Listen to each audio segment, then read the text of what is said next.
अगर पानी की एक छोटी सी बूंद किसी बड़े से पत्थर की शिला पर बार बार गिरती है तो वो उस पत्थर की शिला में भी सुराख कर सकती है। लेकिन क्या वो पानी की बूंद उस पत्थर से बड़ी है? बिल्कुल भी नहीं। लेकिन बार बार गिरने से वो इतने बड़े पत्थर में भी सुराख बना सकती है। यानी अगर हम किसी काम को बार बार करते हैं तो हमें चौंका देने वाले खतरनाक रिजल्ट मिलते हैं। और यही है कंसिस्टेंसी, जिसे अगर आप अपनी लाइफस्टाइल का हिस्सा बना लेते हैं तो इससे आपकी पूरी लाइफ बदल सकती है। कुछ लोग मानते हैं कि कंसिस्टेंसी यानी किसी ऐसे काम को लगातार करना जिसमें हमारा इंटरेस्ट हो, लेकिन ये बिल्कुल गलत है, क्योंकि एक समय के बाद तो आप अपने मनपसंद काम को भी लगातार नहीं कर पाओगे। यहाँ बात पसंद या नापसंद की नहीं है, बल्कि बात है फ्यूचर की। यानी कोई ऐसा काम जो आपकी पसंद का हो या ना हो, लेकिन अपने उज्जवल भविष्य के लिए उस काम को लगातार करना ही कंसिस्टेंसी है। इस वीडियो में मैं आपको थ्योरेटिकल बातें नहीं बताने वाला, हम प्रैक्टिकल बात करेंगे, क्योंकि यही वो तरीका है जिससे हम अपनी लाइफ को सच में बदल सकते हैं।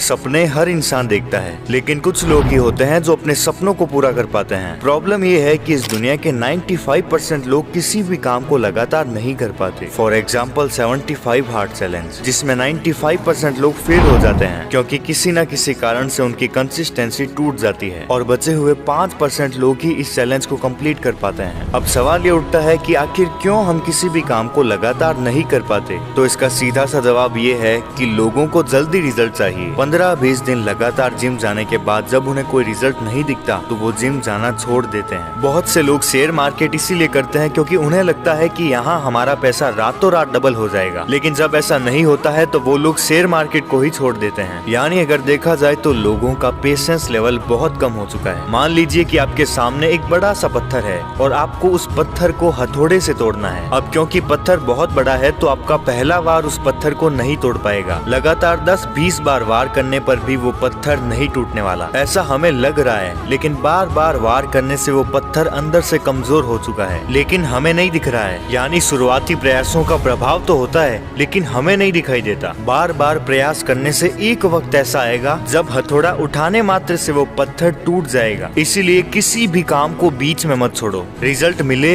या ना मिले, लेकिन लगातार करते जाओ। हमारा हर प्रयास हमारे अंदर एक बड़ा बदलाव लाएगा, क्योंकि प्रकृति हमेशा न्याय करती है। करत करत अभ्यास के जड़मती होत सुजान, रसरी आवत जात ते सिल पर परत निशान। कवि वृंद के इस दोहे से हम साफ साफ ये समझ सकते हैं कि निरंतर अभ्यास करने से अकुशल व्यक्ति भी कुशल बन सकता है। कठिन से कठिन काम भी निरंतर अभ्यास और साधना से सिद्ध हो जाते हैं। इस दोहे में बताया गया है कि जिस प्रकार बार बार पानी निकालने से कुएं की दीवारों पर रस्सी के निशान बन जाते हैं, उसी प्रकार बार बार अभ्यास करने से एक मूर्ख व्यक्ति भी बुद्धिमान बन सकता है।